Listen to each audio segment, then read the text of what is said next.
UFC Vegas 89 just wrapped up last night. Honestly, guys, I thought it was a fantastic card. It was the best card we've watched in a little while when it comes to a fight night. Obviously, UFC 299 was the standout card recently, but I really enjoyed just about every single fight here, and we're going to talk about that today. Timestamps are there if you'd like to skip to any part of the video, guys.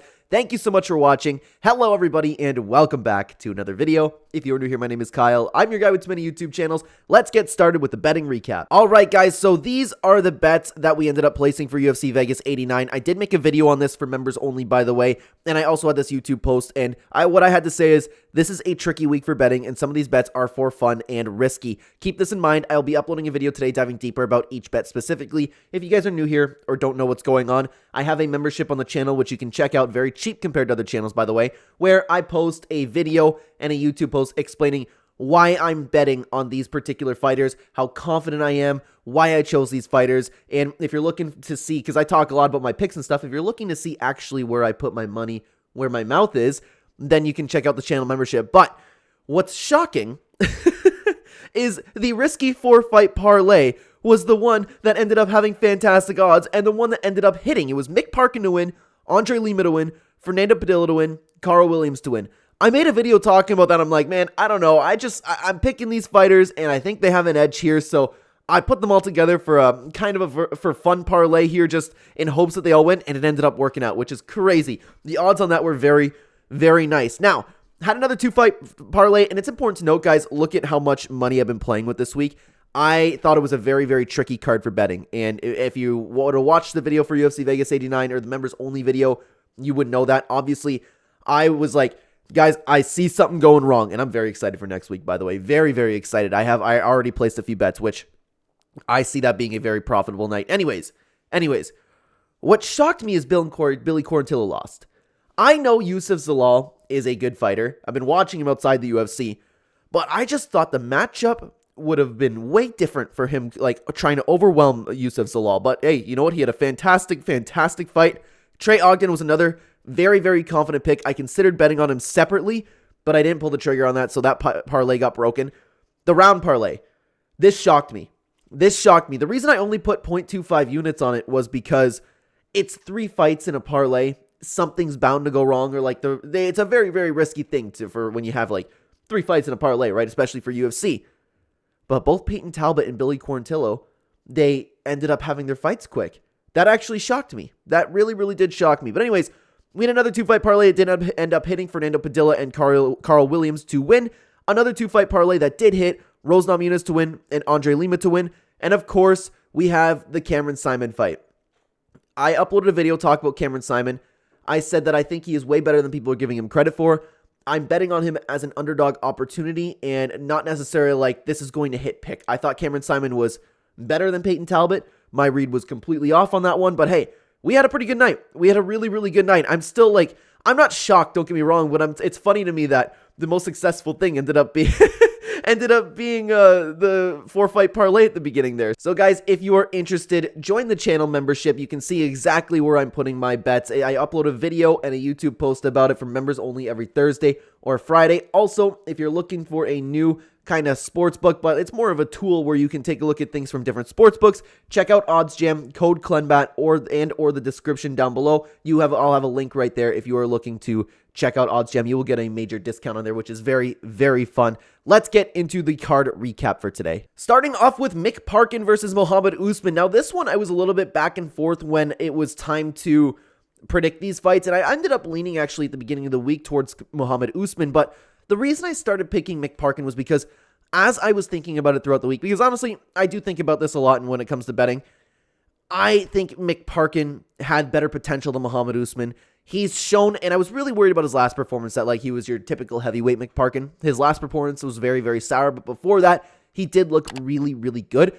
Mick Parkin, though, came out, and he kind of had a little bit of a more sour performance. Not more sour, don't get me wrong. He just didn't impress me at all. He's better than your bottom-of-the-barrel heavyweight, but I am no longer going to be betting on Mick Parkin. I just don't think that. I think he's, like I said, he's better than your bottom-of-the-barrel heavyweight, but he's not much better. He's kind of like Mohammed Usman. I think they're relatively similar when it comes to skill. Mohammed Usman isn't that good at heavyweight. Mick Parkin's just a tad better. Use the counter strikes and the leg kicks. I don't know why he didn't stack up those leg kicks, because that leg wasn't going to work very soon. But you know what? Yeah, Mick Parkin got the job done. Also, what I decided is the size difference might be a little bit of a factor, and it looks like it kind of was. Mick Parkin was able to take all Mohammed Usman's shots, and I thought that was an okay bet. I ended up throwing him in the 4-fight parlay, nothing too serious about it, but hey, Mick Parkin got it done. I'm not so high on him moving forward, though, unfortunately. Then we have the fight that everybody's been talking about, Andre Lima versus Igor Severino. Now, I was watching this fight, and if you guys, of course, would have watched my full card breakdown video, you would know that this was one of the fights I was most excited for on the card, and man, was it delivering. Both fighters displayed all aspects of MMA, heart, cardio, everything that you wanted to see. I absolutely loved watching this fight. Andre Lima was getting a little bit the better of the fight against Igor Severino. As expected, I was very high on Andre Lima coming into this fight, and not only did he show that he had, because what you've seen before, and my question with Andre Lima was like, he's a very, very good prospect. I'm very high on this guy, but we haven't seen enough from him defensively, and man, did he show that. Every single time he got taken down, he was throwing up elbows. He was winning exchanges from the bottom position. I don't know why guys don't do that more often. Throw the elbow, try to get up, throw the elbow again, throw up a submission. I always love when people try omoplatas because omoplata is my favorite BJJ submission. I always try to get that on people when I was back in Brazilian Jiu-Jitsu, excuse me. That was very fun to see. So I always get hyped when somebody starts going for an omoplata. It's just really fun to me. But while I was watching this fight, I was sitting here and going, man, it's a shame that somebody has to lose here. It really, really is. And then Igor Severino decided to bite Andre Lima. I don't believe that I've ever seen that in the UFC. It's funny because they were clinching, right? And his mouth was kind of over the arm, and then Andre Lima started complaining about something, and one of the commentators ended up saying, like, oh my God, he ended up getting bit. And I was like, I don't know. The teeth can kind of scrape because they were showing the replay and you could not see like the teeth actually in the skin, but his mouth was kind of like over the arm like this. And I was like, I don't know. It's possible that you could like scrape your teeth or something like that. But then Andre Lima was like, and there's actual like hard bite marks. And I was like, oh my God. And I'm very happy that they ended up disqualifying him because they don't do it. The refs don't do anything. They don't take away points for anything anymore. It wouldn't shock me if they let a bite go. But hey, that's a very, very good call. And it made me happy because at the end of the day, I was very disappointed that one of these guys had to lose such a hard-fought battle. And then I was happy Andre Lima got the win. Andre Lima actually, and of course, this is the thing that's making the social media rounds, is he got bite marks tattooed. And it said, I got an effing bite bonus. And Dana White gave him a bite bonus. Apparently, Dana White gave him an extra bonus after that. So very nice on Dana White. Very cool for Andre Lima. Andre Lima is absolutely somebody that I'll be paying attention to moving forward. He is a great prospect. The only thing that he needs to worry about, in my opinion, is takedown defense. He needs to improve on that but even then, I'm still really high on this guy because he's so active from the bottom. I'm very interested to see him fight again. Igor Severino, it's a shame because he's a great fighter as well, and we're not going to see him again. Moving on to the next fight, we have Darya Zheleznyakova taking on Montserrat Rendon, and Darya is completely overhyped. Completely 100% overhyped. Yeah, she's aggressive, and that's what we knew. We knew that she had some finishes, but she hasn't taken anybody like Rendon. Rendon had a takedown. She took her down at will pretty much, and that's all there is to it, man. I think that Darya is just a teeny bit better than your typical WMMA fighter. Maybe she can get a few more wins, but she's not making it to the top of the division, man. I don't know. Nothing special about it. Then we have Jarno Errens versus Stephen Nguyen. Now, I apologize, guys. A couple people commented on my video that there was a different pronunciation for Stephen Nguyen. Maybe it's Stephen Yen. I don't know. I don't remember exactly what the pronunciation is, so my apologies. I will keep saying Nguyen, and I just know somebody in my real life that actually has it pronounced Nguyen. I don't know, again, sorry about that. I don't mean to be disrespectful, but anyways, this is a great fight. I really enjoyed this fight, and it's a shame that I don't know if we have any information on this, but the commentators were talking about Steven's legs or ankle, something being wrong with it, but the ankle did look a little bit swollen, so I want to see what actually took place there because that probably affected his performance. Regardless, as the fight went on, I got happier and happier for Jarno Errens because if you guys don't know, what I was talking about is I believe Jarno Errens is way better than his record shows, and he really needs to win this fight because he was at risk of being cutted. He was at risk of being cut from the UFC, and I think he's a good fighter. I think he belongs in the UFC. I think he's very fun to watch, and he showed why he's fun to watch, man. He came in like an absolute animal, brought himself into a beautiful technical war, and Stephen Nguyen ended up being part of it. Again, like I was talking about Andre Lima versus Igor Severino, it's a shame that somebody had to lose that fight. It really is because that was an absolute dogfight. Both guys had a fantastic performance. Stephen at the end was walking forward like a zombie. Jarno Errens ended up using a mixture of chaos and technique to get the win. It was a beautiful, beautiful fight to watch. I loved it. Moving on to the next fight, we have Fernando Padilla versus Luis Pajulo, and I'm very happy about this because I think that Fernando Padilla has an incredible amount of potential. I'm a fan of his. I like him as a person. I like following his career. He's just like a nice, wholesome guy. I was really hoping he'd get the win. I thought he would get the win, and I'm glad that I ended up placing a little bit of a bet on him because he's a great fighter. It's just sometimes he does lack the fight IQ. He's such a long, lengthy guy and doesn't always use it. Sometimes he'll get close quarters with you and have no problem brawling with you. We didn't see too much of the fight, but from what we did see, he was fantastic. He used his range perfectly. He was so good at what he did. He finally used that long reach that we all really wanted to see from him. So that made me really happy to see from Fernando Padilla, and it's definitely someone to pay attention to because I think he has a ton of potential, but again, he just doesn't always fight like that. But if he continues to fight like that, then hey, maybe he'll be somebody to pay attention to in the future, Moving on to the next fight, Youssef Zalal versus Billy Quarantillo. This fight shocked me. Like I was talking about the betting recap, guys. I thought Billy Quarantillo was a perfect matchup for Youssef Zalal. I know Youssef Zalal's good. I know he's taken on great opponents and did very well against them. I know he does a good job at slowing down the pace, which he actually didn't really have a slow pace this time around. He just had like a very methodical pace, which was very cool to see.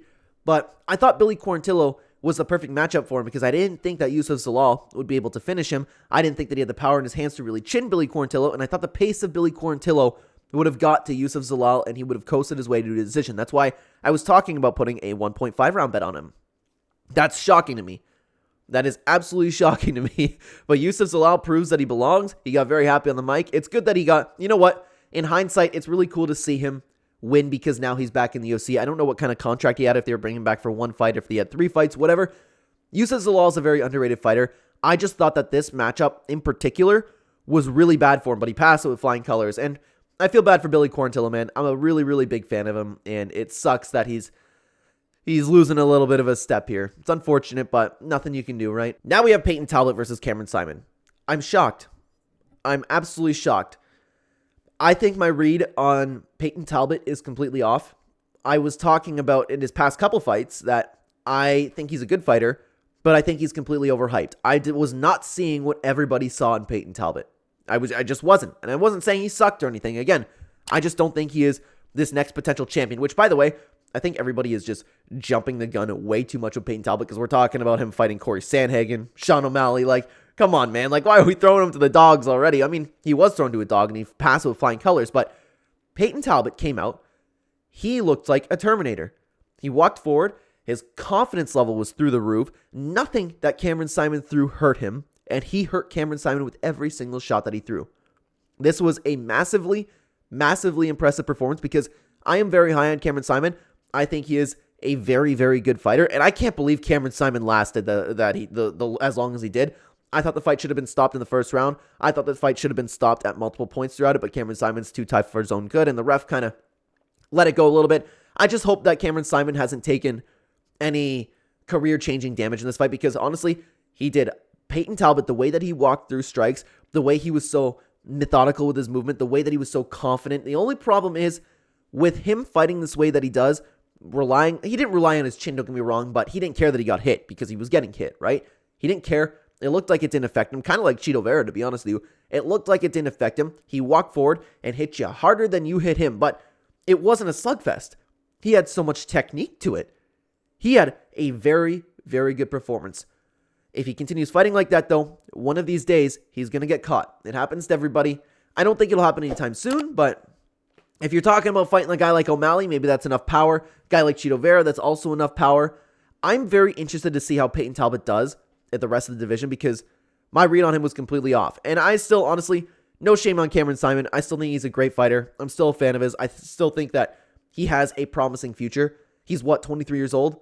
He still has a very promising future. I'm very high on Cameron Saaiman as well. It's just Payton Talbott did a great job here. And again, my read on this was 100% off. Then we have the main event, Rose Namajunas versus Amanda Ribas. Guys, I don't know who won this fight, to be honest with you. There was a couple rounds that could have gone either way. And I don't know if it's just Rose being done with MMA. I don't know if it's Rose leaving her coach. I don't know if it's a new division. But I think that Rose Namajunas is past their prime.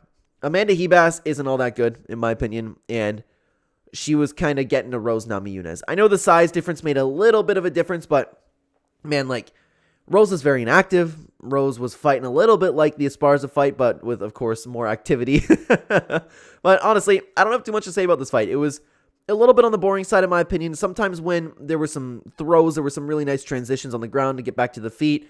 Other than that, man, it was a little bit like, I don't think I've ever seen more missing in my life. These fighters did nothing but miss the entire time. I'm curious as to what the actual, like, strike throws, the amount of strikes thrown that were in this fight, because half of them have had to have been missed, if not more than that. It was crazy to me. But Thug Rose, I don't think she has it anymore. Amanda Ribas, I don't think that she's going to ever win a title. It's just one of those fights in the UFC flyweight division, right? I'm actually very excited for Erin Blanchfield versus Manon Fiorot, because that is a much better fight in the flyweight division, but I don't really have a big takeaway for either of these fighters. But speaking of takeaways, that is all for this video. Thank you so much for watching the video, guys. Check out this video on screen right now. I will see you either there or in the next video, guys.